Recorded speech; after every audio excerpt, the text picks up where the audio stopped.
स्वागत है आप लोगों का मेरे YouTube चैनल विष्णु विद्या हब में। मैं आज आप लोगों के लिए बिहार बोर्ड में जो कल होने वाली परीक्षा सृष्टि है उसके महत्वपूर्ण क्वेश्चन का मैंने एक सेट लाया हुआ है जो 80 क्वेश्चन का सेट है। यह सेट मैंने बिहार बोर्ड में जितने भी एग्जाम हो चुके हैं अब तक क्लास 10th के उसके प्रीवियस क्वेश्चन के जो पैटर्न दिया गया है उसके अनुसार और जो मॉडल पेपर बिहार बोर्ड जारी किया है उसके अनुसार मैंने डिजाइन किया है। और यकीन मानिए इसमें से ही क्वेश्चन आपके एग्जाम में छपेंगे। तो आप इस वीडियो में पूरे बने रहें और मिलके सेट को सॉल्व करते हैं। चलिए शुरू करते हैं। तो पहला क्वेश्चन है, द्वितीय क्षेत्र में कौन सी गतिविधियां शामिल है? तो द्वितीय क्षेत्र में निर्माण कार्य जो होते हैं शामिल होते हैं। द्वितीय क्षेत्र उस क्षेत्र को कहते हैं जहाँ पे मैन्युफैक्चरिंग से रिलेटेड काम किया जाता है, यानी कि जो रॉ मटेरियल से फिनिश गुड में बनाने का जो प्रोसेस होता है उसी प्रोसेस को हम लोग द्वितीय क्षेत्र या सेकेंडरी सेक्टर बोलते हैं। ठीक है, और यह क्वेश्चन जो है इकोनॉमिक्स का पार्ट है। दूसरा क्वेश्चन की बात करें, भारत की जो अधिकांश कार्यशील जनसंख्या है किस क्षेत्र पर निर्भर है? आप लोगों को पता होना चाहिए कि बिहार में सबसे ज्यादा क्या होती है, कृषि होती है, जिस कारण बिहार की जो अधिकांश जनसंख्या है वह प्राथमिक क्षेत्र पे निर्भर है। अगला क्वेश्चन है हम लोगों का, सतत विकास की अवधारणा किस आयोग ने दी? मतलब सतत विकास, लगातार विकास की जो अवधारणा है, यानी कि उसका जो कंसेप्ट है, किस आयोग ने दी थी? इसका जो आयोग दिया था वो थे वुडलैंड आयोग ने दिया था।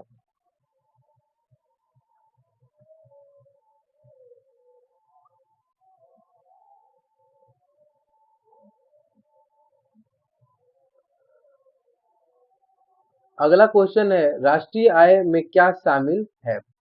राष्ट्रीय आय में उपभोक्ता व्यय और निवेश व्यय दोनों शामिल होते हैं। और एक महत्वपूर्ण क्वेश्चन बताएं, अगर ऐसा कोई क्वेश्चन आए जिसका आंसर आपको पता नहीं है और बिहार बोर्ड में कोई निगेटिव मार्किंग भी नहीं होती है, तो आप लोग क्या करेगा, इस टाइप का ऑप्शन मिले, दैट मीन्स ऑप्शन ए भी सही है और ऑप्शन बी भी सही है, दोनों क्या होंगे, दोनों के दोनों सही है, तो 80% प्रोबेबिलिटी होती है, यानी कि 80% यह सत्य होता है कि ऑप्शन नंबर क्या होगा, यही सही होगा।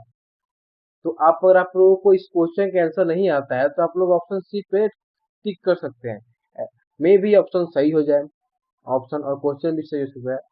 तो अगर आप लोगों को किसी भी क्वेश्चन का आंसर पता नहीं आता है और ऑप्शन कुछ इस तरह का है कि ए और दो दोनों सही है, तो आप इस ऑप्शन के साथ जा सकते हैं, जहां तक मेरा एक्सपीरियंस बिहार बोर्ड के साथ। चलिए शुरू करते हैं, आगे बढ़ते हैं। निम्नलिखित में कौन वाणिज्य बैंक है? नहीं है। जब कमर्शियल बैंक ने पूछा है कि नहीं है, तो ऑप्शन में जैसे देखिए आरबीआई, भारतीय रिजर्व बैंक, ऑप्शन में आंख मूंद के टिक करना है, क्योंकि आरबीआई के छोड़कर इंडिया में जितने भी सारे बैंक हैं सब के सब कमर्शियल बैंक है। कमर्शियल बैंक का मतलब होता है जो लोन लेने और डिपॉजिट, लोन देने और डिपॉजिट लेने का काम करती है, सब के सब कमर्शियल बैंक में आती है आम जनता से। ठीक है, अगला क्वेश्चन है, गरीबी के दुष्ट चक्र की अवधारणा किसने दी थी? यह दे थे रैगनर नर्क्स ने। अगला क्वेश्चन है, पूंजी का प्रतिफल क्या कहलाता है? पूंजी का प्रतिफल यानी पूंजी से हमको क्या मिलता है? तो पूंजी से हमको ब्याज मिलता है। हमारे पास अगर जमीन है तो जमीन हम किसी को देंगे तो इससे हमको रेंट मिलेगा। डब्ल्यूएचओ का मुख्यालय कहाँ है? डब्ल्यूएचओ का मुख्यालय जिनेवा में है। ओ सॉरी सॉरी, डब्ल्यूटीओ, डब्ल्यूएचओ ना, डब्ल्यूटीओ का मुख्यालय कहाँ है? जिनेवा में। सॉरी, मेरे दिमाग में कुछ और चल रहा था, इसीलिए टॉन्ग मिस हो गया। भारत डब्ल्यूटीओ का सदस्य कब बना? यह एक फैक्ट बेस्ड क्वेश्चन है, तो ऐसे क्वेश्चन मैक्सिमम मिलते हैं हम लोगों को। तो भारत जो है डब्ल्यूटीओ का सदस्य 1995 में बना। उपभोक्ता संरक्षण अधिनियम किस वर्ष लागू हुआ? उपभोक्ता संरक्षण अधिनियम की अगर हम बात करें तो ये 1986 में लागू हुआ था।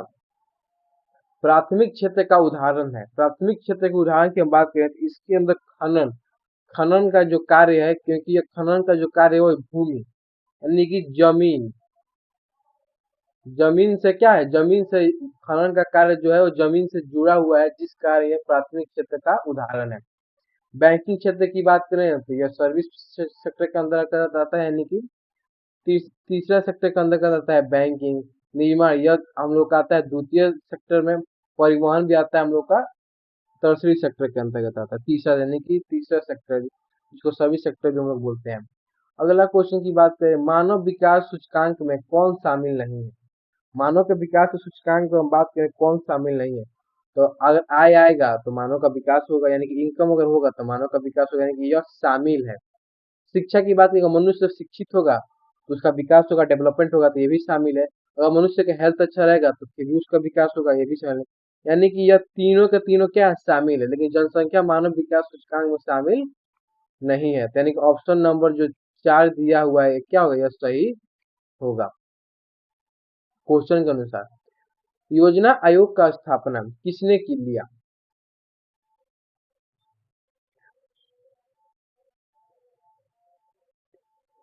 योजना आयोग का स्थापना किसने लिया, तो यह था नीति आयोग ने लिया था। योजना आयोग जो बना था, प्लानिंग कमीशन, उसको किसने बनाया था, तो नीति आयोग जो था उसने बनाया था। सहकारी आंदोलन की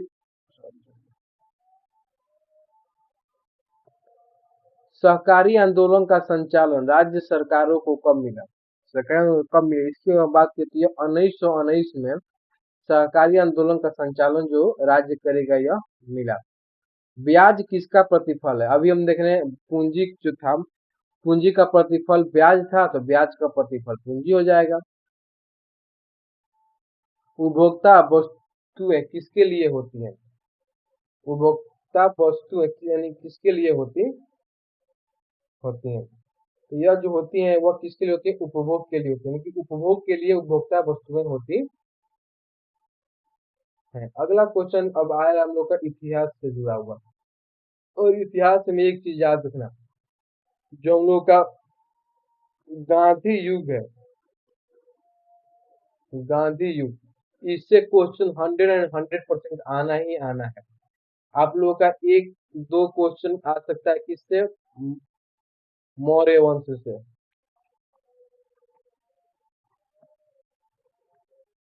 गुप्त वंश, बौद्ध धर्म और जैन धर्म, इससे आपको एक दो या चार क्वेश्चन देखने को मिल सकते हैं, चारों के चारों टॉपिक से। अगर आप लोग कमेंट करते हैं तो इसमें से जो मोस्ट एक्सपेक्टेड क्वेश्चन है, जो आने की संभावना है, हम चारों के सब्जेक्ट चारों कॉन्सेप्ट में से मात्र 5 मिनट के वीडियो में हम आपको क्लियर कर देंगे। 5 मिनट की वीडियो देखने से आपको मिल जाएगी। अगर आप चाहते हैं तो आप हमको कमेंट में बताइएगा, हम आपके लिए वीडियो ला देंगे। यंग इटली की स्थापना किसने की थी?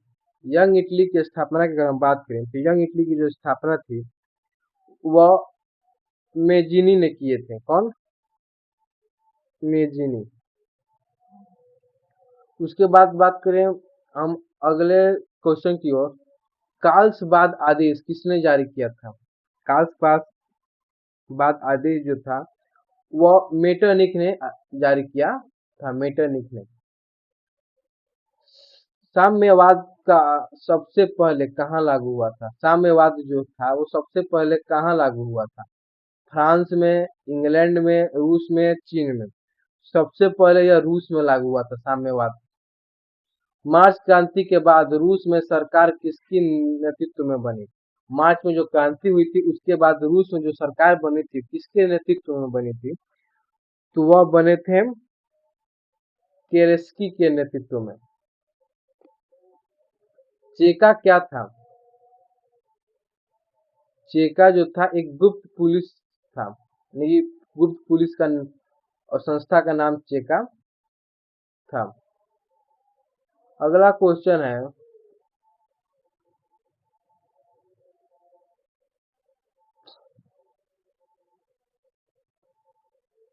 प्रथम यूटोपियन समाजवादी कौन थे? प्रथम यूटोपियन समाजवादी कौन थे? तो इसका आंसर हो जाएगा हम लोगों को सेंट साइमन। सेंट साइमन जो थे वह प्रथम यूटोपियन समाजवादी थे। जलियांवाला बाग कांड की जांच किसने की थी? जलियांवाला बाग कांड की जो जांच जांच थी किसने की थी? तो इसकी जो जांच जो थी वो हंटर समिति ने की थी। कौन? हंटर समिति ने। हिंद स्वराज के लेखक कौन है? हिंद स्वराज के जो लेखक हैं वो है कौन? गांधी जी। हिंद स्वराज के लेखक गांधी जी हैं। भारत में कम्युनिस्ट पार्टी की स्थापना कहाँ हुई थी? तो यह हुई थी ताशकंद में। कम्युनिस्ट पार्टी जो आज लाल पार्टी के नाम से जानी जाती है, लाल पार्टी, जिसके लाल झंडा जो है वो, तो कम्युनिस्ट पार्टी की स्थापना कहाँ हुई थी? वो ताशकंद में हुई थी। लेफ्ट शब्द, लेफ्ट शब्द का प्रयोग पहली बार किस क्रांति में हुआ था? तो यह हुआ था फ्रांस की जो क्रांति हुई थी, फ्रांसीसी क्रांति, उसमें लेफ्ट शब्द का प्रयोग पहली बार हुआ था। अगला क्वेश्चन है हम लोगों का,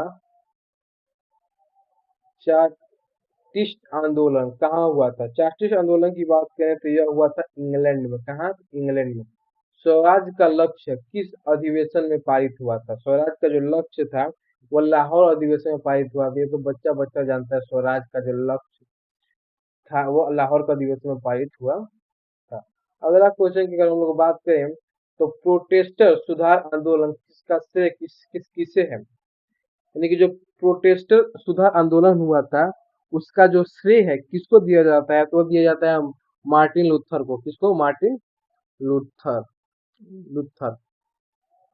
एलेक्स एलेक्सद्रिया की स्थापना किसने की थी? एलेक्सद्रिया की स्थापना जो किए थे वो कौन किए थे? सिकंदर ने किए थे। मार्टिन लूथर कहाँ का जन्म कहाँ हुआ था? मार्टिन लूथर का जो जन्म था वो जर्मनी में हुआ था। कहाँ? तो जर्मनी में। अगला क्वेश्चन, टीपू सुल्तान किस क्रांति से प्रभावित थे? टीपू सुल्तान जो थे वो फ्रांस की जो क्रांति हुई थी उससे प्रभावित थे। बंगाल विभाजन वापस क्यों लिया गया? बंगाल विभाजन वापस लेने का जो कारण था वो था जन आंदोलन के कारण बंगाल विभाजन को वापस कर लिया गया। जिनेवा समझौता किस देश से संबंधित था? जिनेवा समझौता किस देश से संबंधित था? इसकी हम बात करें तो यह वियतनाम से संबंधित है। किससे था? वियत वियतनाम से संबंधित था। ऑप्शन नंबर बी नीचे दिया हुआ है, वियतनाम से संबंधित था। असहयोग आंदोलन कब शुरू हुआ था? असहयोग आंदोलन 1920 में शुरू हुआ था। रॉलेट एक्ट कब लागू हुआ? रॉलेट एक्ट की अगर हम बात करें तो रॉलेट एक्ट जो था वो 1919 में लागू हुआ था। अब भूगोल शुरू हो रहा है। गोडवान कोयला क्षेत्र किस नदी घाटी में है? ई की बात करें दामोदर घाटी में भी है, सोन में भी है, गोदावरी में भी है, सभी इनमें से सभी। Option number D is the correct answer. पुरानी जलोढ़ मिट्टी को क्या कहते हैं? पुरानी जलोढ़ मिट्टी को हम लोग बांगर कहते हैं, खादर। नई जलोढ़ मिट्टी को खादर कहते हैं, पुरानी जलोढ़ मिट्टी को बांगर कहते हैं। भारत में बिजली उत्पादन का सबसे बड़ा स्रोत है तो यह तापीय, जो तापीय स्रोत है भारत में बिजली उत्पादन का सबसे बड़ा स्रोत है तापीय।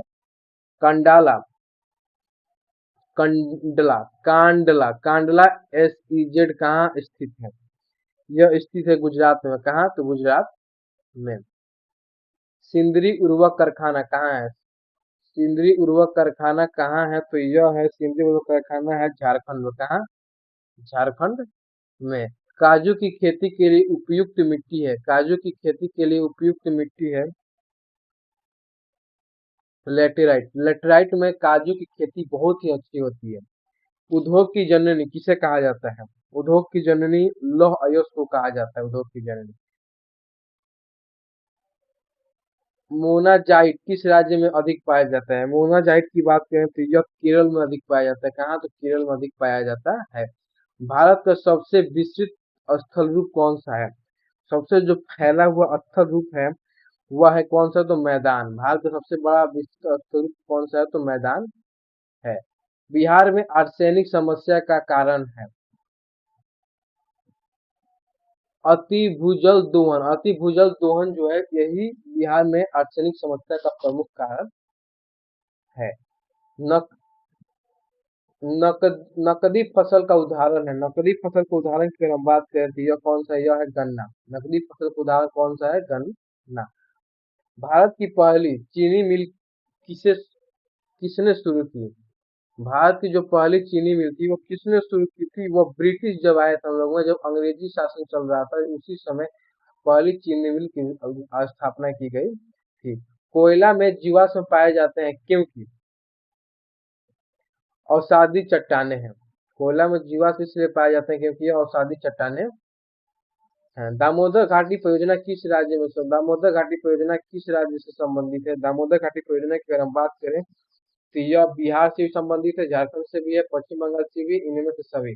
मैंने जो आपको बताया था कि अगर आपको किसी भी क्वेश्चन का आंसर नहीं आता है, अगर आपको ऑप्शन में मिल जाए कि option number A and option number दो दोनों करेक्ट है, तो आप उसी को टिक करिएगा अगर आपको उस क्वेश्चन का आंसर नहीं आता है। 80% चांस है क्वेश्चन सही होने का। अभी हमने ऐसा दो क्वेश्चन किया जिसमें से ऑल द अबव आंसर क्या सही है। तो अगर आपको इनमें से सभी भी ऑप्शन में आते हैं कि इनमें से सभी सही हैं, तो आप इस ऑप्शन के भी साथ जा सकते हैं। 90% श्योर है सही होने का। तो अगर आपको किसी भी क्वेश्चन के आंसर नहीं आता है और उसमें दिया है कि option number one, option number दो सही है, ऑप्शन नंबर दो, ऑप्शन नंबर तीन सही है, या इनमें से सभी सही है, तो आप उस क्वेश्चन के ऑप्शन को लगा सकते हैं, उस ऑप्शन को आप लगा सकते हैं। आपके क्वेश्चन सही होने के चांसेस बढ़ जाते हैं। विशेष आर्थिक क्षेत्र का उद्देश्य है, क्या उद्देश्य है? तो इसका उद्देश्य है औद्योगिक विकास और निर्यात वृद्धि, दोनों दोनों दोनों क्या उद्देश्य है? देखिए ऑप्शन नंबर क्या दे दिया, चार सही होगा, दोनों बी और सी दोनों क्या है सही है। पुरानी जलोढ़ की तुलना में पुरानी जलोढ़ की तुलना में खादर मिट्टी जो होती है अधिक उपजाऊ होती है। भारत की सबसे लंबी सड़क कौन सी है? भारत की जो सबसे लंबी सड़क है वो NH 44 है। जीटी रोड की बात करें, जीटी रोड की जो बनाया कौन था? जीटी रोड को शेरशाह सूरी ने बनवाया था, शेरशाह सूरी ने। ग्रैंड ट्रंक रोड इसी को हम लोग जीटी रोड बोलते हैं, जिसको शेरशाह सूरी ने बनवाया था, और इसकी जो लंबाई है वो है 2320 किलोमीटर। लौह अयस्क का प्रमुख उपयोग है, लौह अयस्क का जो प्रमुख उपयोग है क्या है? तो यह है लौह अयस्क का जो प्रमुख उपयोग है वह है हम लोगों का इस्पात निर्माण करना। क्या? तो इस्पात निर्माण करना लौह अयस्क का प्रमुख उद्देश्य है। भारत में मैंग्रोव वन मुख्यतः पाए जाते हैं। भारत में मैंग्रोव वन कहाँ मुख्यतः पाए जाते हैं? तो यह पाए जाते हैं सुंदर वन में मैंग्रोव वन मुख्यतः पाए जाते हैं। लास्ट टॉपिक है हम लोगों का, और हमें यह मॉडल पेपर जो बिहार बोर्ड ने जारी किया है उसके अनुसार इस सेट को तैयार किया है। ठीक है, नागरिक शास्त्र या आपदा प्रबंधन। ठीक है, ग्राम पंचायत में आरक्षण किसके लिए है? ग्राम पंचायत में जो आरक्षण है वो किसके लिए है? SC ST, महिलाओं और पिछड़ा वर्ग, इनमें से सभी। तो जब भी मैंने बोला कि अगर ऐसा ऑप्शन आपको दिखे इनमें से सभी या एक दो दोनों सही है, तो आप आंख मूंद के उसी को सही करिएगा। और इस क्वेश्चन का भी ऑप्शन नंबर यही सही होगा कि SC ST, महिलाओं और पिछड़ा वर्ग के लोगों के लिए पंचायत राज्य में क्या दिया गया है? तो आरक्षण दिया गया है। अगला क्वेश्चन है, नगर निकाय किस संशोधन से जुड़े हुए हैं? नगर निकाय को किस संशोधन से जुड़े हुए हैं? तो यह 74वां संविधान संशोधन जो हुआ था उससे जुड़े हुए हैं। पंचायत समिति का कार्यकाल होता है, कितने कार्यकाल होता है? आप लोगों के गांव में जो मुखिया जी चुने जाते हैं, आप लोग का पंचायत में 5 वर्षों के लिए चुने जाते हैं ना, तो वही आंसर होगा। पंचायत समिति का जो कार्यकाल होता है वो 5 साल के लिए होता है। पंचायत समिति का प्रमुख कौन होता है? पंचायत समिति का जो प्रमुख होता है, पंचायत समिति का प्रमुख कौन होता है? पंचायत समिति का प्रमुख प्रमुख होता है। अगर ऑप्शन में प्रमुख ना मिले तो मुखिया को टिक कर सकते हैं। लोकतंत्र, अगला क्वेश्चन है, लोकतंत्र की प्राण वायु क्या है? तो राजनीतिक दल प्राण वायु है। समवर्ती सूची पर कानून बनाने का अधिकार या कानून कौन बना सकता है? तो यहाँ पे राज्य और केंद्र दोनों बना सकते हैं। अभी भी आया दोनों, यानी कि एक और दो दोनों, तो ऑप्शन नंबर 3 क्या है करेक्ट है, दोनों बना सकते हैं। नेपाल में लोकतंत्र की बहाली कब हुई? नेपाल में लोकतंत्र की बहाली यानी कि नेपाल में लोकतंत्र कब लागू हुआ? तो नेपाल में लोकतंत्र की अगर हम बात करें तो नेपाल में जो लोकतंत्र लागू हुआ था वह हुआ था 2006 में। जिला परिषद का गठन न्यूनतम कितनी जनसंख्याओं पर होता है? यह होता है करीबन 50 लाख जनसंख्या होगी तो जिला परिषद का गठन किया जाता है। नगर निगम का कार्यकारी अधिकारी होता है, नगर आयुक्त जो होते हैं नगर निगम के कार्यकारी अधिकारी होते हैं। मानव निर्मित आपदा है दंगा। मानव निर्मित आपदा क्या है? दंगा, क्योंकि बाढ़, भूकंप और सूखा ये तीनों प्रकृति क्या है? ये तीनों के तीनों प्राकृतिक आपदा है, तीनों के तीनों प्राकृतिक आपदा है। लेकिन दंगा की बात करें तो दंगा को कौन करता है? मानव शुरू करता है। भूकंप प्रभावित भूकंप प्रभावित क्षेत्र में भवन का आकार होना चाहिए। कैसा होना चाहिए? गोल होना चाहिए। आप आपदा प्रबंध का पहला चरण है तैयारी। आपदा प्रबंध का पहला चरण क्या है? तैयारी। सुनामी का मुख्य कारण, सुनामी का मुख्य कारण क्या है? तो सुनामी का मुख्य कारण है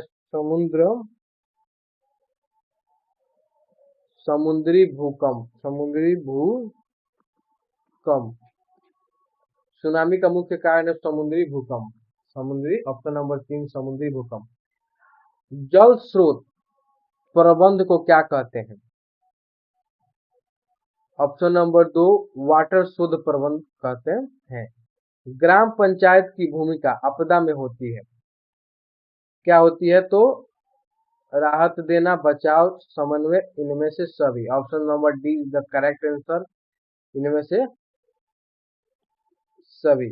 भू संस्खलन सामान्यतः होता है, पहाड़ी क्षेत्र में हमेशा भू संस्खलन होता है। बाढ़ एक है, बाढ़ अभी देखें एक प्राकृतिक आपदा है। मानव निर्मित दंगा हमने देखा था अभी पहले, दंगा है।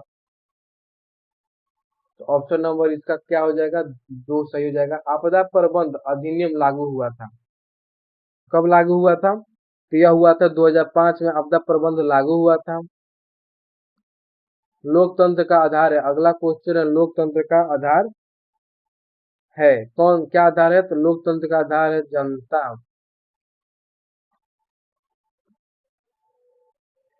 ग्राम कचहरी का मुख्य कार्य क्या है? ग्राम कचहरी का जो मुख्य कार्य है वह है न्याय करना।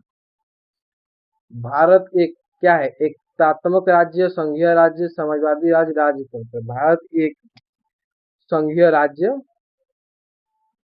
है। नगर निगम का प्रमुख होता है मेयर। हमने मोटे पतलू तो देखा ही होगा आप लोगों ने, आप लोगों में एक मेयर साहब थे मोटे पतलू में, वो क्या थे? फुलपुरी नगर के नगर निगम के प्रमुख पद को मेयर बोलते हैं, वही मेयर थे। पंचायत राज व्यवस्था कितने स्तर की होती है? पंचायत राज व्यवस्था जो होती है वह 3 स्तर की होती है। स्थानीय स्वशासन का उद्देश्य क्या है? विकेंद्रीकरण करना। इसी के साथ हम लोगों का सेट नंबर वह क्या होता है? खत्म होता है। और आप लोगों को हम बता दें एग्जाम स्टार्ट होने के पहले आपको एकदम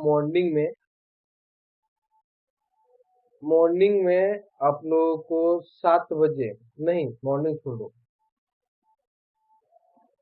नाइट नाइट में आप लोगों के पास एक और सेट नंबर 2 चला जाएगा 10 बजे के पहले।